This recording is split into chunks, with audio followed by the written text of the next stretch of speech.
Okay, engineers, welcome. Here's Lead the Way, as always, and we're going to be leading the way in the exciting topic of earned value management. Yep, that's my excited voice. Okay, this is important for you guys to know. This is a different technique than the one you may have already seen in some other videos, so this is more graphical, but it is an important way to learn how to track your project progress. So let's orient ourselves axes and what we're looking at. So we're looking at work units over here on the primary y-axis. Move over here to the secondary y-axis, and I'm looking at dollars spent. Okay, and so the dollar spent is the dark blue curve. The work units to the axis on the left is the kind of pink, purple, fuchsia, whatever you want to call that curve. Okay. And then, of course, the x-axis is days of the project. So these curves represent what we thought we were going to get done at the start of the project.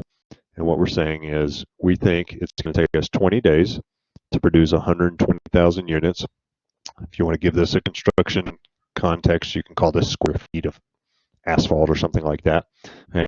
And it's going to cost us $40,000 to do it with the sort of translation between those two curves being $1 per 3 units.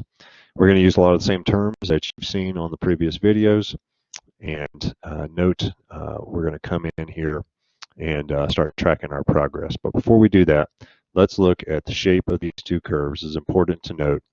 Okay? And I'm going to call these S curves. Okay? The shape of these are S curves. And note that we're coming in here down at 0, 0 down at the origin and on our way up, and it's sort of a lazy looking S. In reality, a lot of times our curves will come in and start slow, and there'll be a series of S shapes, and they'll go up something like this. And that just reflects the fact that it usually takes us a little bit to get started at the beginning. We start sort of slow down here, and then we go through a series of kind of fits and starts, if you want to call it that. And then usually we get up towards the end, and it gets really hard to finish. So that's why it tapers off. Okay, so note the shape of that curve. It's an S curve. Now, let's look at the two black dots that are given on your sheet here. And we're going to refer to this top one as a term you may not have seen yet as actual work. That means we've done 75,000 units here on day 10 of the project. So we're coming in at 75,000 units on day 10. Now, next term, our other black dot that's given to us. Okay. And let's just go ahead and throw a couple of values against that. Okay, so actual work we said was 75,000 units. And our actual cost of work performed, I need to go over this axis. I'm going to call that, let's move on and figure out our budgeted cost of work performed. And that's where these little arrows are here, these little numbers are here to give you a hint. So all I did is I went horizontally from my actual work. Okay, so I said I'm at 75,000 units on day 10, went horizontally to the work curve, then dropped down vertically to the cost curve. And that gives me the budgeted cost of work performed. Okay, and that value is looking to be that 25K. $25,000. So hopefully you're already starting to see in your mind how this project is doing, whether it's in good shape or bad shape. So we have produced 75,000 units on day 10 for 17K. We said for 75,000 units it was going to take us 25K. So you can see we're trending in a good direction right now. All right, let's come in and look at one more term, cost of work schedule, and that is simply where I hit the cost curve on day 10, the day I'm tracking. And I should be able to throw a value at that. And I'm coming over here to the secondary y-axis, and I'm going to call that 20K. Okay. So I've got my primary sort of terms that I'm interested in figured out.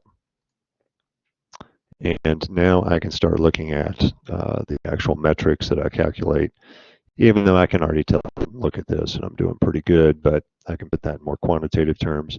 So let's look at the cost variance. Okay, cost variance. And that's going to be this box over here on your left. Okay, cost. Let's review the equation for that. That's budgeted cost of work planned minus actual cost of work planned. So you can see I've got this sort of shape here between the budgeted cost of work, or excuse me, budgeted cost of work performed and the actual cost of work performed, P being performed. So I can subtract those two values, and if I do my math right, that should be about.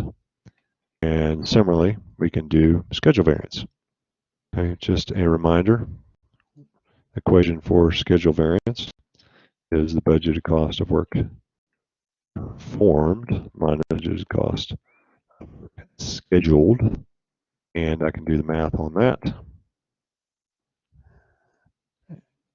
Budgeted cost of work performed 25K, budgeted cost of work scheduled 20K, so that should be about 5K. And note that both the schedule variance and the cost variance values are positive, and that is a good thing. Okay.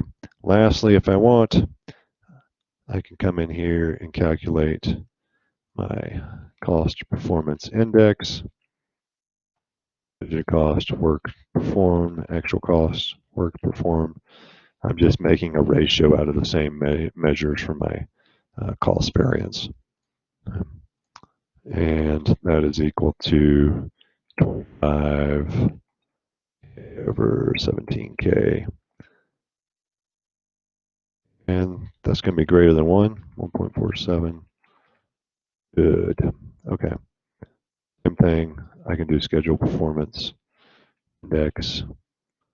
Budget cost work performed over budget cost work scheduled. 5 greater than 1. Also good. Okay. So let's just recap, put this in layman's terms real quick. I produced 75,000, let's say, square feet of asphalt or something like that. I'm on day 10 of the project. Okay, that's good because I thought it was going to take me till day 12 of the project to do 75,000 units. So I'm doing good on schedule. I'm 2 days ahead of schedule is another way of putting this. When it comes to cost, I have spent about about $17,000, but I thought it was going to take me, cost me more to produce that amount. So my cost variance, I'm doing about $8,000 better than I thought I would be doing for that point in time. So I'm under budget about 8K, and I'm about 2 days ahead of schedule. And I've got all these metrics, cost variance, schedule variance, cost performance index, and schedule performance index that help me quantify that.